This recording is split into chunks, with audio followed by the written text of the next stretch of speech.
po si Ginang Macaria Valenzuela na taga rito sa Barangay Puktoy, na sa kasalukuyan po ay ako ay siyang God focal person ng barangay.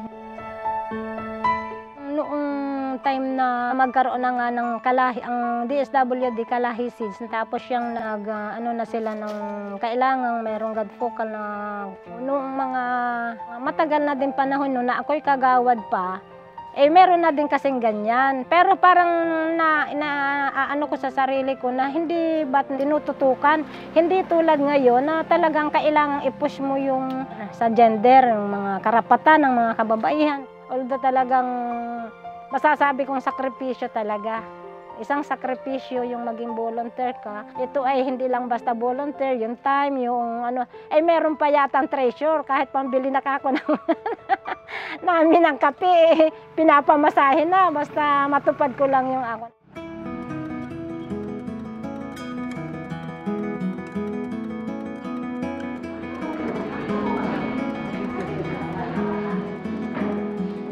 Bali po dito, papasok lang tayo ng konti sa pagitan nitong chapel and then barangay hall, at makikita na natin yung proyekto na ini-implement. Kapares kanina, umaaga pa, nakipagpunta ako sa barangay hall, nakita ko yung ano, kumusta na yung ating budget. Minomonitor ko, magkano pa ba ang budget natin. Kailangan matapos na kasi yung project natin sa gender. Proyekto ng God, na ito po ay pinunduhan ng 5% God budget. Ito na talaga yung kailangan gawin natin, yung magpagawa man lang tayo ng kwan. Kasi marami po na mga tao dyan sa sentro, na lalo yung mga estudyante, may mga teachers, mga... Siyempre kung halimbawa ikaw napapunta ka doon, wala ka man lang pagsisiaran, lalo na po yung mga kababaihan. So nakita ko yun na talagang yun ay gender issue, na kailangan at least kahit hindi kalakihan, basta siya'y malinis at siya'y talagang magagamit. Sabi ko yan na yung kailangan. Kaya yun nga po yung aking pinapagawa ngayon at minomonitor ko.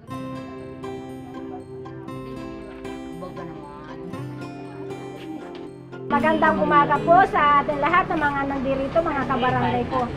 Muli ko po pinapaalam na ako yung inyong God focal person na itinalaga ng barangay, baka dun sa hindi pa nakakaalam. Kaya sa aking pakiramdam at sa aking napakalaki po yung naibigay na karanasan nito at kaalaman. Kasi doon sa mga kaalaman, sa mga trainings na binibigay, sabi ko, ganito pala, ganito pala.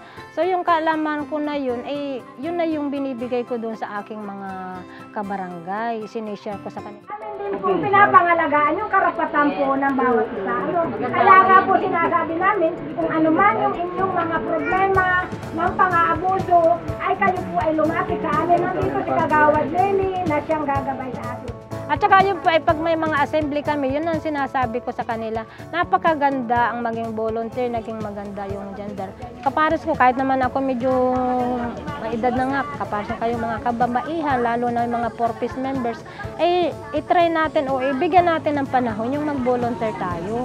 Kasi wala namang gagawa ng ibang ito sa atin, kundi tayo rin. Hindi naman sa lahat ng oras ay ang ating pamahalaan or ang ibang ay merong nakalaang pundo. So sa pamamagitan ng pagtutulong-tulong natin, yun, magagawa natin yung ating minimithing mga yung layunin natin na para sa kaunlaran ng ating barangay.